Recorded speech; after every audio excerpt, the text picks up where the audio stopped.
shooting stroke migrates more toward the top of their jump in order for their arms and hands to get a full stroke on the ball without overshooting the goal. Now, some players try to develop this high vertical on their jump shot before they're ready for it. My advice is simple and the same as it's always been.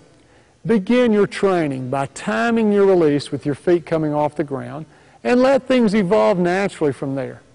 Ride your vertical power wave and release the ball in one smooth motion. Be aware that problems can arise as your vertical increases. As an example, some don't pay attention to a consistent release point. They hang in the air too long and begin to release the ball on their way down, while at other times they shoot at the top of their jump. Inconsistent timing will lead to inconsistent shooting. Now, if your vertical does not increase over time, don't worry about it. Most of the great shooters of all time did not and do not have a high vertical on their shot. And you know what? No one cares how high you can jump when your opponents are always pulling your shot out of the bottom of the net. Why should both arms be fully extended when you release the ball? Your shooting arm should finish with a relaxed extension to maximize the feel of your stroke. The non-shooting arm should also remain extended to keep your body from twisting. If you drop your guide arm, then the momentum from your shooting stroke created by your shooting arm will turn your sights and the line of your shoulders too far away from your target, the goal. Both are extended in order to minimize excess motion and allow you to continue sighting the goal between your arms. Explain the shooting hand position at the end of the shot. I want the shooting wrist to have a small flop at the end of the stroke to ensure that the shooter is not overflexing the wrist. Overflexing will kill the shooter's touch. If you have a stiff or straight wrist, or you feel like you're overflexing, then consider this. During shooting practice, when you're posing after your shot, wave at the goal. Eventually, your wrist will loosen up. The two guide fingers should be on the shot line above the goal to ensure that you're keeping the ball straight. Keeping the ball straight accounts for 90% of the reason the ball goes in. I can't emphasize enough that the most trustworthy, efficient, and accurate shot motion is one where the ball starts on the shot line, travels up the shot line, and is stroked along the shot line. That's why the shooting fingers are posed on the shot line when the shot is finished. This is all about keeping the ball straight and on the shot line. If you can keep the ball straight, but your distance is short or long, the ball still has a chance to go in. On the other hand, your distance and arch could be perfect, but if you miss to the right or left, there's no chance for the ball to go in. Why is the guide hand position important after the shot? The non-shooting hand, fingers and thumb, should be in a chopping or handshake position with fingers pointing to the ceiling. If the fingers or thumb are curled in any way, then the shooter is using the guide hand to help get the ball to the goal. If at the end of the shot, the guide hand palm is facing the goal, then the same thing is happening. Why is this bad? Because any force, like the flick of the thumb, applies a second and contrary force to the fly of the ball. One force is in this direction, illustrated with this vector. What's a vector? It's simply force plus direction. In order to keep the ball straight, the shooter will then have to compensate for this vector by stroking the ball with an equal force from this direction. The sum of these two vectors becomes the direction of the fly of the ball. That's a difficult coordination with both hands and makes it even harder to be consistently accurate. In physical terms, the shooting hand should be the only hand that provides a vector for the ball. The guide hand is simply that, a hand that picks up the ball and guides it to the release point. Why should the shooting fingers finish above the white square? It's easy for me to watch a shot and judge the arc, but how do you judge the arc of your own shot? You can't take your eyes off the target and watch the ball in flight. That'll move your head and decrease your accuracy. It's much easier to notice your hands with your peripheral vision after you release the ball. You can also pose after releasing, wait for the ball to reach the goal, and then look at your hands. From your vantage point, if the tips of your shooting fingers finish below the top of the little white square on the backboard, then your arch is too flat and low.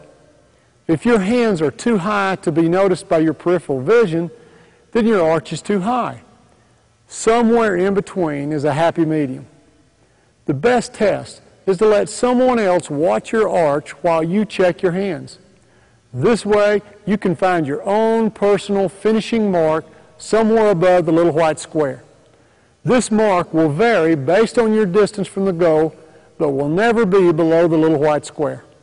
Notice that from your vantage point, I've given you parameters to stay within. Hands never finish below the white square, and hands never finish out of your sight. A shooting coach who watches your arc from the side can help you get closer to your best arc. But if you want to remove all doubt and know the absolute highest percentage arc for your shot, listen to my instruction on the NOAA machine in Chapter 12. This machine will let you know exactly where your hand should finish. Then, with NOAA voice, instant feedback, you can train your muscles to shoot the absolute highest percentage arc every time. Why should I pay attention to my feet after the shot? Reason number 1.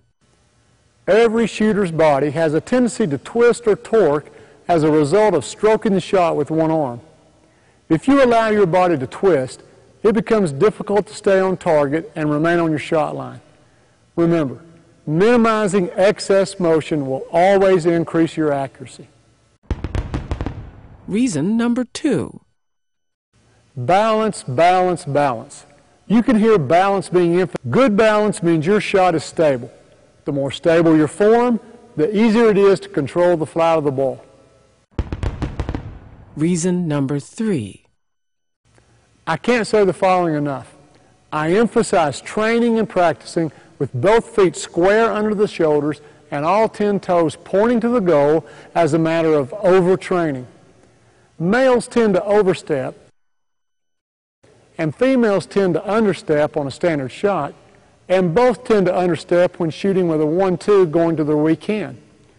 When an understep or an overstep occurs, you can be guaranteed your shooting percentage is going down. How much is an overstep? It's enough to throw the shot off. I know that sounds like circular reasoning, but that's my point. If the shot is off to the left or right, then you better check for an overstep or an understep. I'm not going to say it's a matter of 1 inch or 6 inches. Simply put, there's going to be a little game slippage. The feet are never going to land perfectly.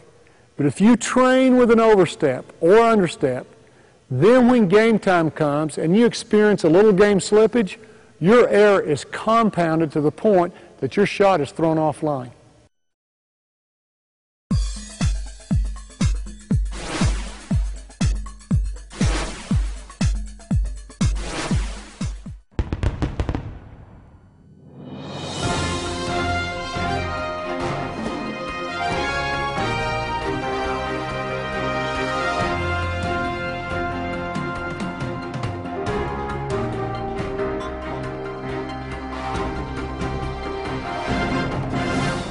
Repetition creates habits.